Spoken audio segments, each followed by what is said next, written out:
Okay, so good afternoon, everybody. Welcome back. I hope you all had a really lovely lunch. I know we did. The joys of doing a virtual conference is we're not running around making sure everyone's catered for getting lunch. So we were actually able to take a break today and eat, which was just absolutely lovely. Before we begin, I just want to say a big thank you to Doulas and I who have sponsored this talk today. And I'd also like to draw your attention to just a few things. So depending on our timing, we might have time for questions and answers. If you want to post a question, there's a little Q&A box at the bottom of your screen. So please use that. We're not always monitoring the chat. So if you put a question in there, we might not see it. So just make sure you put it in the little Q&A section. If you're having any technical difficulties, drop us an email to hello@theparentrooms.co.uk. And I just want to remind anybody who wasn't at this morning's talks that all of the proceeds raised from our ticket sales today go directly to the parent rooms to help us support parents in the community. If you would like to make a further donation, we'll pop a link in the chat as well. So today's talk, we were talking about postnatal psychosis, and I'd just like to welcome Ellie, Ware and Dr. Solly Wilson from the Action on Postpartum Psychosis. And I'm just going to let you guys take the floor and off you go. Thank you, Michelle. Thank you. I'm just going to attempt to share my screen. So see if that works. Okay. Brilliant. So good afternoon, everyone. Firstly, thank you for inviting us to speak today. We're really excited to be here today. So my name is Sally Wilson and I'm the National Training and Research Coordinator for Action on Postpartum Psychosis. And my background is in academia, really, so research and lecturing at Bangor University in Wales, so just over the water from you all. And I'm joined here today with Ellie. So Ellie, if you'd just like to introduce yourself as well. So I'm APP's National Peer Support Coordinator, so I oversee our national peer support, which includes Northern Ireland. So it's great to be here, and yeah, thank you for inviting us. Okay, so APP is the national UK charity, and we're actually the only charity in the world that specialises in supporting women and families affected by postpartum psychosis. So we'll talk a little bit more in detail about what APP do and the support that we offer women and families. And then I'll talk a bit about what postpartum psychosis is, the kind of facts and figures, signs and symptoms, and we'll talk about treatment and recovery. And then Ellie's going to talk in more detail about what APP offer and the kind of future in Northern Ireland as well. So we're going to share some quotes and experiences from a new dad who's currently supporting his wife going through postpartum psychosis at the moment. And he actually lives in Northern Ireland, and we'll call him Mike for today. And then myself and Ellie are going to share some of our experiences that are relevant as well to what we're talking about. So just a bit of background about me. So I started working for APP about 2 years ago and volunteered 2 years before that as a peer supporter, and then starting to train health professionals. So I had postpartum psychosis in 2015 after the birth of my daughter. And I just wanted to highlight that I was in North Wales at the time with no specialist perinatal mental health teams, and I didn't get admitted to a mother and baby unit. So very similar to women and families that are in Northern Ireland at the moment. It was incredibly traumatic at the time for me and my family. So I had psychotic symptoms for and about 10 months really, and a deep depression alongside it as well. And we fought very hard to get specialist input, and I tried lots of different medications, but eventually found that electroconvulsive therapy, or ECT, worked for me at the time.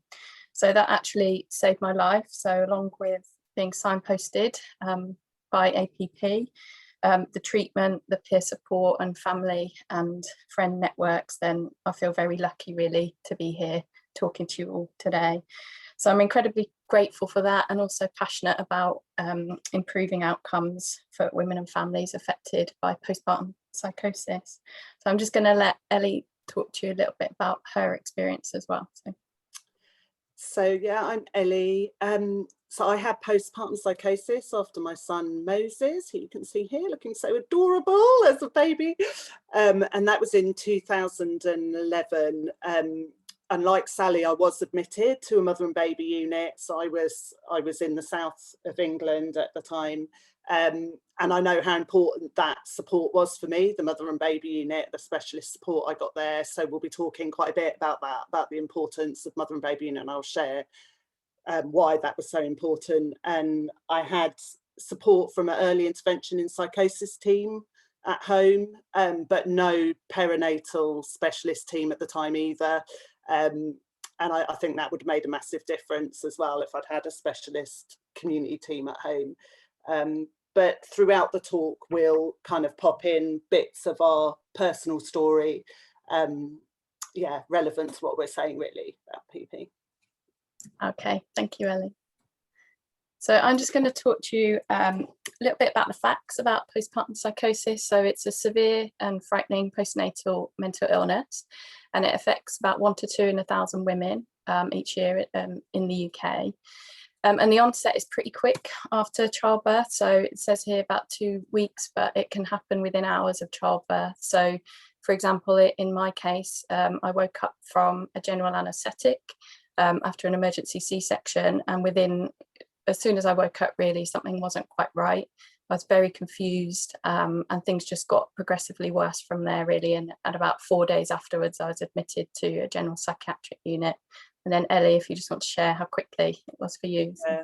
So I had a home birth, so I didn't maybe have the same traumatic birth that Sally had, but my first kind of symptoms was elation and high mood, but too much, too happy, I think I was definitely.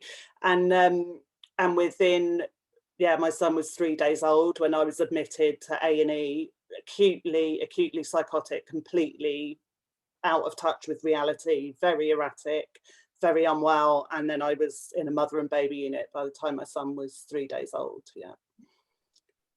So I think that just highlights the kind of rapidness and the quickness of the illness, really. So we've talked a little bit about symptoms, and we'll go into a little bit more detail about the early signs and symptoms, but typically it will be mixed mood, so feeling low and feeling high, and that changes very quickly. Feeling very confused or disorientated, and then moving on to more delusions and hallucinations, so hearing and seeing things that aren't really there. And as I said, they can escalate very quickly. So a woman can go from being very well to needing psychiatric care within sort of a couple of hours, so very quick.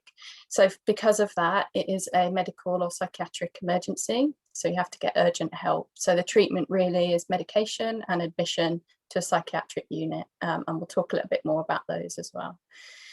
So some things we just want to highlight really is that it can happen to women with a previous history of mental illness. So for example, women with bipolar are at a higher risk of developing postpartum psychosis, and some other mental illnesses as well are at higher risk.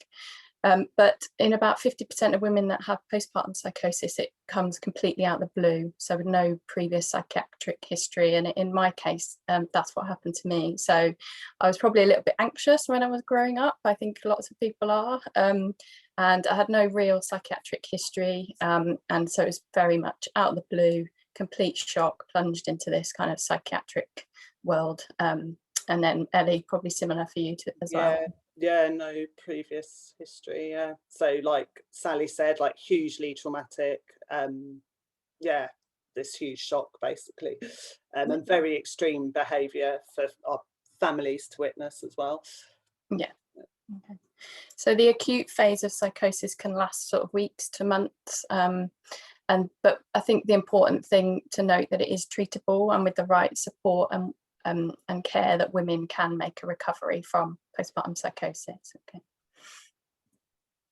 So just going to go into a little bit about the symptoms.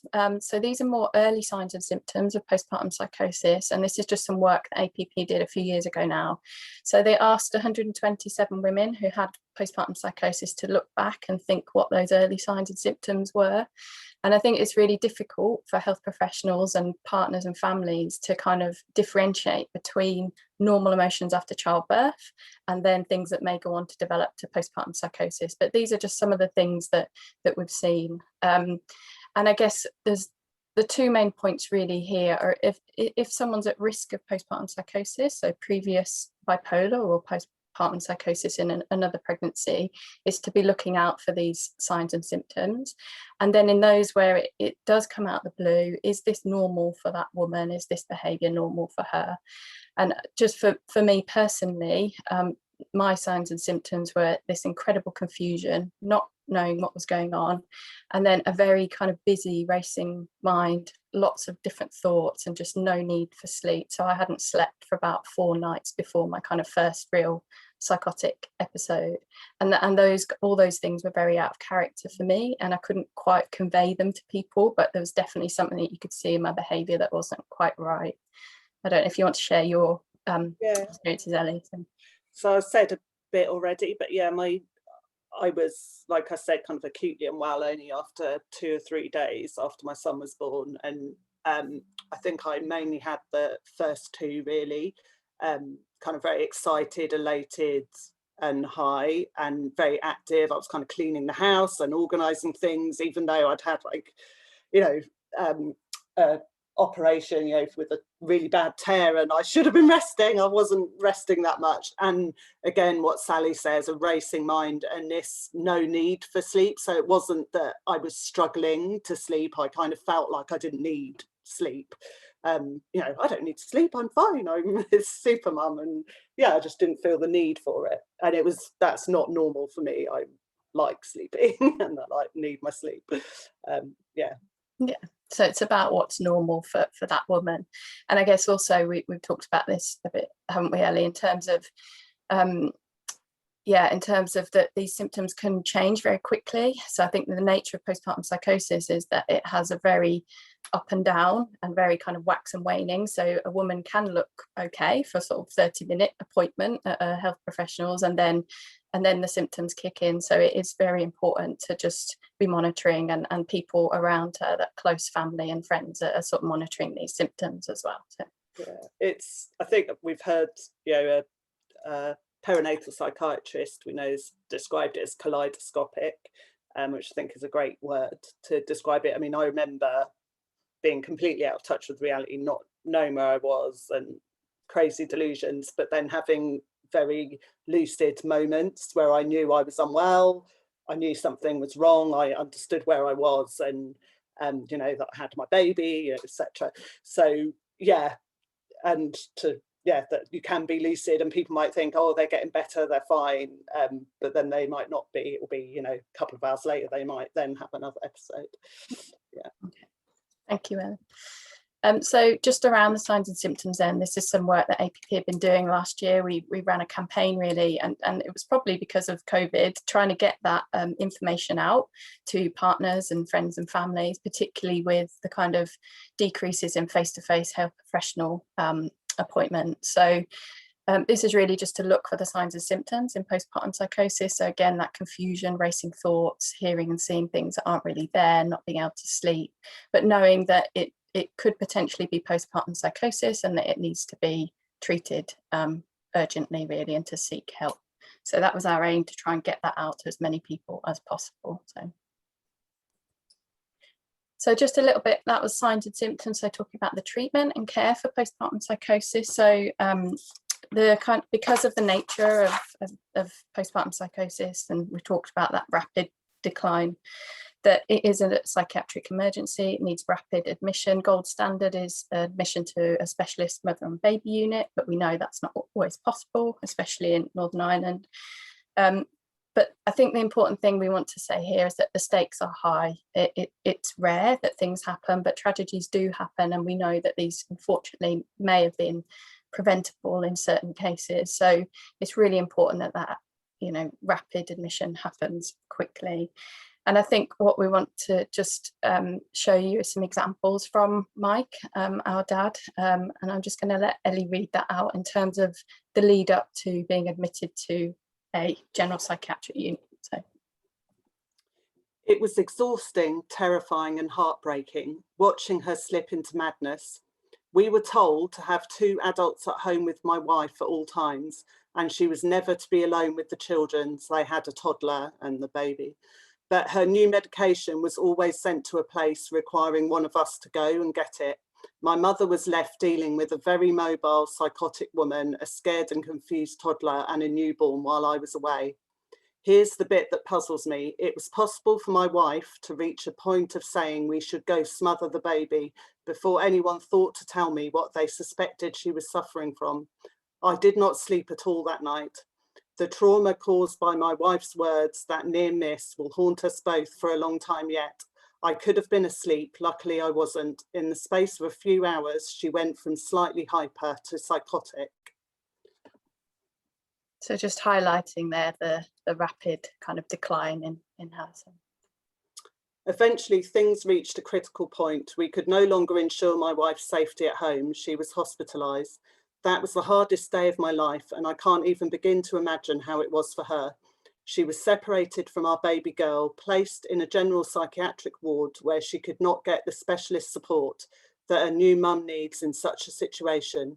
The ward staff were amazing. They bent over backwards to help, but they just did not have anything that a breastfeeding mother requires. She could not have the baby with her. She could not access a breast pump, which my wife desperately needed to ensure her milk supply remained. So I think, again, just highlighting the importance of mother and baby units there, really. I think the other thing I'm just going to talk about quickly, because I'm aware of time and I don't want to take over Ellie's section, is that along with the specialist mother and baby unit, there's also obviously medications and ECT we talked about, but that whole other side of supporting the mother, supporting caring for the baby, support with sleep, building confidence in parenting skills, and then the psychological and peer support side of things. So we're just going to talk a little bit about the kind of impact and the long-term impact of postpartum psychosis. And we know, I'll just move on to this, just based on survey data that we've done in APP, that even though the mean admission is 6 weeks to a psychiatric unit, recovery can take anything up to kind of 3 years or longer, really, with postpartum psychosis, often followed by periods of depression in about 50% of women, with anxiety and low confidence and lots of other things to work through, the shock of a serious mental illness, the kind of self-stigma and guilt and everything that you've kind of missed out on. That takes a long time to recover from, and lots of trauma involved in possibly the birth, the psychosis, and being admitted to a general psychiatric unit. This can have big impact on relationships, and Ellie will talk a little bit more about that.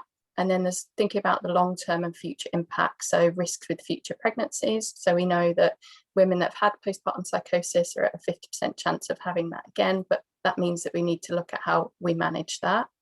And then making women aware that there may be a risk not related to childbirth as well, so impacting on future decisions in terms of future things. So, and that leads me on to the long-term recovery and what APP do, really. So I'll leave Ellie to talk about where APP came from and what we do and everything. So APP is a collaboration, I think it's important to say that, between families with lived experience of postpartum psychosis. So our peer support is led and run by women and family members who have experienced PP, but we're a coalition with academic experts and perinatal mental health clinicians who are on our board of trustees, and they give us kind of clinical advice as well, which is really helpful.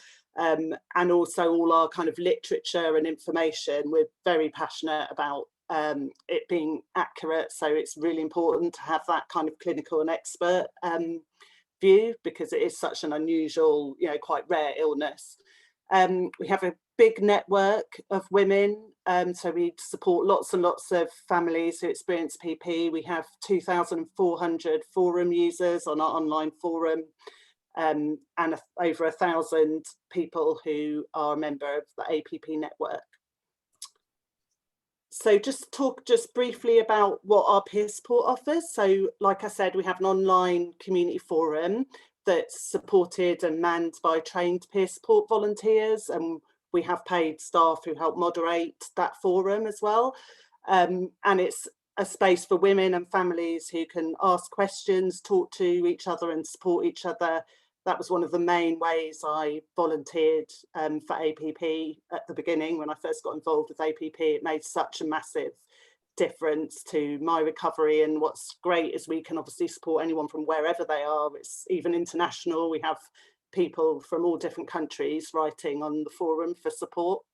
We offer one-to-one peer support, so that can be emails, messages, video call, phone calls, or in person if they're in the same geographical area. And we have some cafe groups in some regions. Currently, we don't have that in Northern Ireland at the moment. We can offer all the other support, but we'd really like to raise more awareness in Northern Ireland and recruit more volunteers in Northern Ireland and develop things there for women with PP. And and we also have a couple of NHS contracts in the UK, in Birmingham and Langston Cumbria, and soon in Morpeth MBU, where we're providing peer support with the NHS.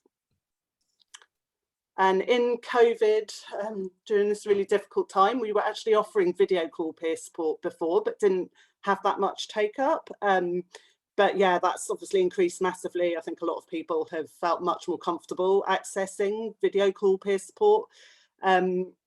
So we're running at the moment our cafe groups virtually. Actually, we're just starting to do some in person again. But I think what we've heard from feedback from people that have taken part, that we might start doing a mixture of both. So meet in person and virtually as well. And I think other professionals have talked, other people have talked about kind of there's positives and negatives, I think, to this time and the virtual support. But yeah, I think video call is the next best thing to meeting in person.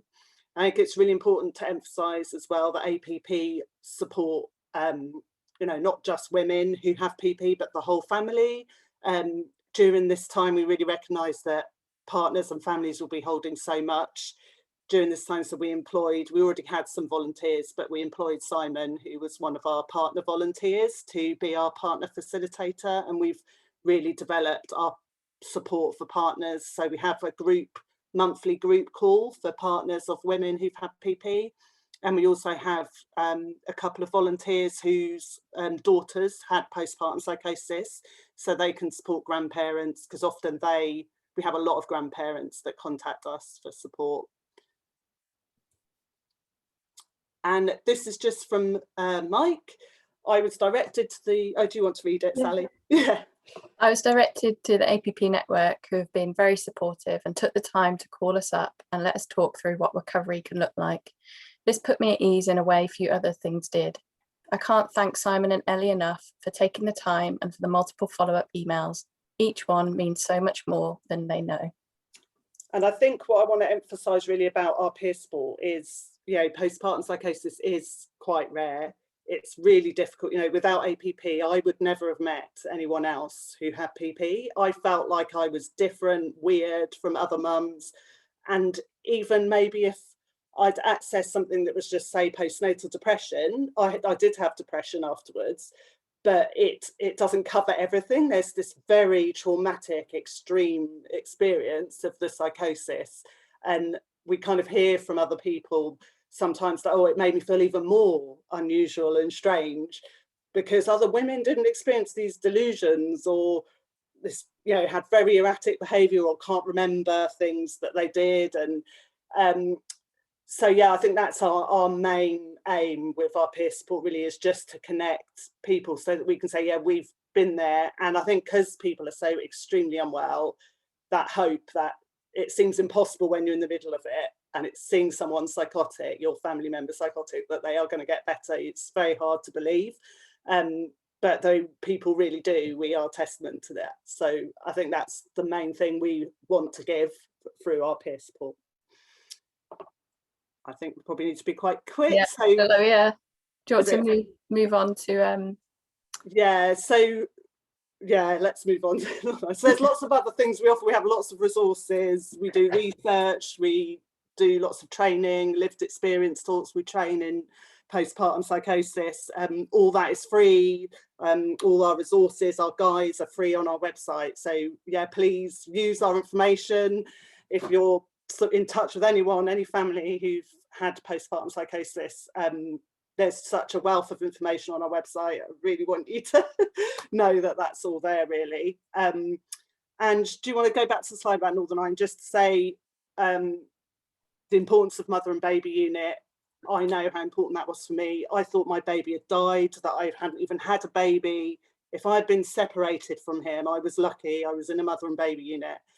And I know at times I had to have like the nurse holding him because I felt so overwhelmed I couldn't be with him, but I could sit next to that nurse and still be with my baby. I always felt this bond with him because of that, and I know it's because I was in that mother and baby unit. And just, yeah, that whole wraparound support and the kind of trauma people go through when they're separated from their baby is heartbreaking. Yeah, so we want to really campaign for women in Northern Ireland to have access to that mother and baby unit. And also that, like I said, peer support. We'd love to kind of connect and link with organisations that work in Northern Ireland, like yourself, Michelle, the parent rooms, that, you know, if you're supporting someone with PP, that they can access all your support, which we, you know, it's completely different from what we offer. But if they just want that link with someone who's had PP as well, that we kind of can complement other people's support. We're really keen and happy to do that. We'd love to kind of recruit more volunteers in Northern Ireland who've had PP. It's quite hard to find people. I think maybe the stigma, the awareness generally of perinatal mental health. Yeah, but just if you're a woman who's experienced postpartum psychosis, please get in touch with us, and you live in Northern Ireland and you want to volunteer and help others, please get in touch. We'd love to train you in our peer support and have you on our peer support team. And yes, we offer training, health professional training. We can do lived experience talks similar to what we've just done now, but also have a clinician giving the, you know, the medical clinical side of it as well. I'm trying to be quick. And these are just all the things you can do, which I've said a few of them. Connect with us on social media. We also send out a monthly newsletter. Please signpost women and families to our information and our support if you're in touch with anyone who's had PP. Like I said, we could work together in supporting someone. If you're a maternal mental health peer support organisation, we can, yeah, support the person as well. Yeah, if you'd like to volunteer with us, please sign. We have a petition for a mother and baby unit in Northern Ireland, so please sign that. And if you're a health professional and you want to inquire about our training or want someone with lived experience to come and give a talk to your team, please get in touch with us. And yeah, know that you can give people our guides as well if you're a professional. You know, if we've got a partner's guide, a recovery guide, and a guide for planning a pregnancy, and we're about to have a guide for talking to your children about postpartum psychosis as well. I think that's it. Thank you, Ellie. So I guess we just want to end by saying thank you for listening, really, and just that we're really excited to continue our work in Northern Ireland, and then moving forward collaborate and connect with as many trusts and organisations as possible to continue to improve outcomes for women and families in Northern Ireland. So thank you for listening, everybody. Thank you so much, guys. That was an incredible presentation, very powerful, and thank you so much for sharing your own stories as well. We know that it can be difficult to do that, so thank you for being so honest and open with your own stories. We have 2 minutes left before we start our next talk, but I just wanted to reiterate something that you've been saying, and it's that importance for the mother and baby unit. We did a series of parent stories as part of this conference, which are now live on YouTube, and one of the parents who had to go into inpatient care and was separated from her baby made 2 very important points. So one, she didn't feel a connection to her baby at that point, and being separated really, really exacerbated that for her. But also we've had parents who have gone into inpatient units who have had that really strong bond with their baby, who then find it very, very distressed to be removed from their baby's company. So that need for mother and baby unit is absolutely vital. And I would encourage everybody to go and sign that petition that the girls mentioned there. Yeah, and so yeah, we'll pop that into the chat as well. And yeah, and just thank you so much for all the incredible work that you're doing. I'm sure that APP will continue to grow in Northern Ireland, and the parent rooms are obviously here to support with that as well. And we'll be in touch with that directly. But thank you so much. And for everyone else, our next talk is due to start in 1 minute. We have Deirdre Webb from the Public Health Agency, who will be talking about our new specialist services and what that means for people in Northern Ireland. So go check your emails and follow the link. If you're having any technical issues, as always, email hello@theparentrooms.co.uk, and we will see you there in a few minutes. And thank you so much, Ellie and Sally. Thank you. Thank you, Michelle. Thank you, everyone. Bye.